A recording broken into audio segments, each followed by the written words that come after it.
Essa CPI, ela foi constituída para apurar as causas, razões, consequências, custos sociais e econômicos da violência, morte e desaparecimento de jovens negros e pobres no Brasil.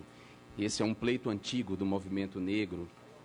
Desde os anos 80, o movimento negro reclama por uma CPI que possa investigar isso, que já é tomado como um dado. Nós ouvimos aqui em diversas audiências públicas, curiosamente não tão cheia quanto essa, nós ouvimos especialistas, sociólogos, antropólogos, cientistas, políticos dedicados em pesquisas de anos que investigam as mortes, os homicídios ocorridos no Brasil. Esses mapas apresentados aqui com um rigor científico, com muito cuidado, mostram que é inegável que, de fato, do total de homicídios praticados no Brasil, a maior porcentagem é de pessoas negras e de pessoas pobres, assim como o perfil das pessoas encarceradas. Nós vimos isso aqui, as pessoas dedicadas, cientistas sérios, dedicados, trouxeram esses dados para a gente. Nós ouvimos também familiares de vítimas, de pessoas que eram inocentes, não necessariamente ligadas a atividades criminosas, que morreram por causa de ações. E nós temos a condenação da Comissão Interamericana de Direitos Humanos da OEA, que condenou o Brasil por causa das execuções extrajudiciais, ou seja, a OEA reconhece que no Brasil há uma pena de morte no vácuo da legalidade aplicada, sobretudo, contra pessoas pobres e especialmente as pessoas negras. Esse fato é inconteste e a gente não vai discutir isso aqui porque foram pessoas sérias que trouxeram esses dados para aqui. E essas pessoas também trouxeram que boa parte dessas mortes está ligada à ação das polícias nesses espaços. E esses espaços foram constituídos não por acaso, o mundo não está dado. O mundo não está dado, o mundo é produto de uma história. E essas pessoas trouxeram a relação desse mundo excludente, de pessoas alijadas de direitos básicos, de cidadania básica, ligaram essa situação à escravidão, ao processo como se deu a abolição da escravidão no Brasil, a falta de uma política de inserção da população negra, o seu banimento para as periferias do país, onde essa população passou a reproduzir a pobreza. Essas pessoas também trouxeram para aqui as relações da atuação das polícias, sobretudo a polícia militar, com as práticas de tortura e outras violências e violações ocorridas durante o período da ditadura militar. Todas elas trouxeram isso aqui para a gente. Todas disseram que o mundo não está dado, e esse mundo, portanto, é produto dessas transformações. Bom, todas também foram unânimes em dizer que sim, o tráfico de drogas se estabeleceu nesses lugares, não por acaso.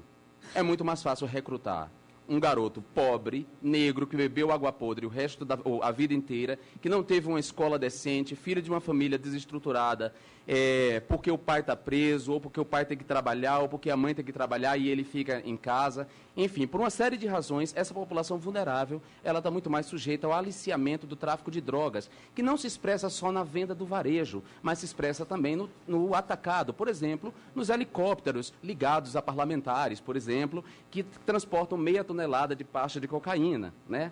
O tráfico de drogas não se dá só no varejo, praticado pelo pequeno traficante, pelo vapor barato. O tráfico de drogas tem conexões muito mais amplas.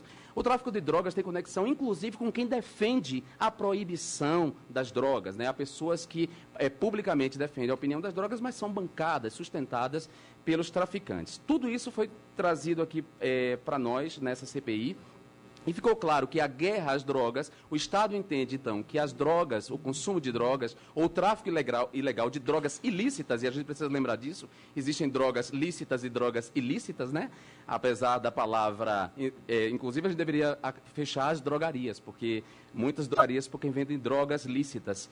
Boa parte dos deputados dessa casa, os parlamentares, consomem drogas lícitas, como o tabaco e o álcool, por exemplo, que são drogas regulamentadas, e são drogas. As drogas são lícitas e são drogas ilícitas. Bom, essa guerra às drogas ilícitas, ela não se abate de maneira igualitária no território. Ela não age na Zona Sul, ela não age nos bairros nobres da mesma maneira que age nos bairros pobres. Nem ela trata as pessoas da mesma forma.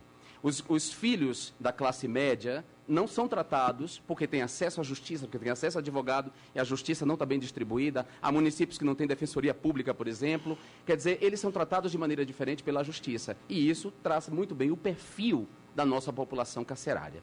A pergunta que eu lhes faço, principalmente ao secretário, na hora de conceber a política de segurança pública, ela leva em conta todas essas questões e essas variantes?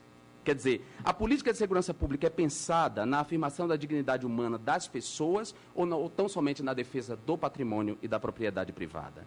A segunda questão é, em que medida os direitos humanos, entendido como direitos inatos a toda pessoa humana, e que compreende direitos políticos, econômicos, sociais, ambientais, culturais, sexuais e reprodutivos de toda pessoa humana, independente de sua orientação sexual, identidade de gênero, raça, etnia, cor da pele, procedência, idade, enfim.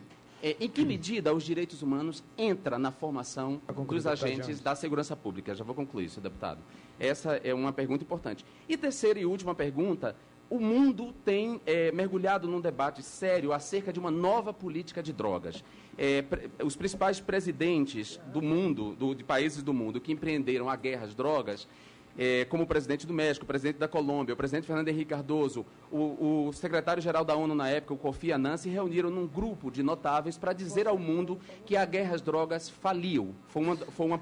É uma política falida. Ela não reduziu o consumo, ela não conteve o tráfico de drogas. E essas pessoas propuseram, então, uma nova política de drogas que passe pela legalização e regulamentação de drogas hoje lícitas, como as drogas lícitas, o tabaco e o álcool, são regulamentadas. Eu pergunto a vocês em que medida esse debate que está ocorrendo no mundo e que o nosso vizinho Uruguai agora acabou de legalizar, por exemplo, a maconha, a Califórnia, em que medida essa política é discutida no âmbito da Secretaria quando se pensa em traçar políticas públicas de segurança? Muito obrigado.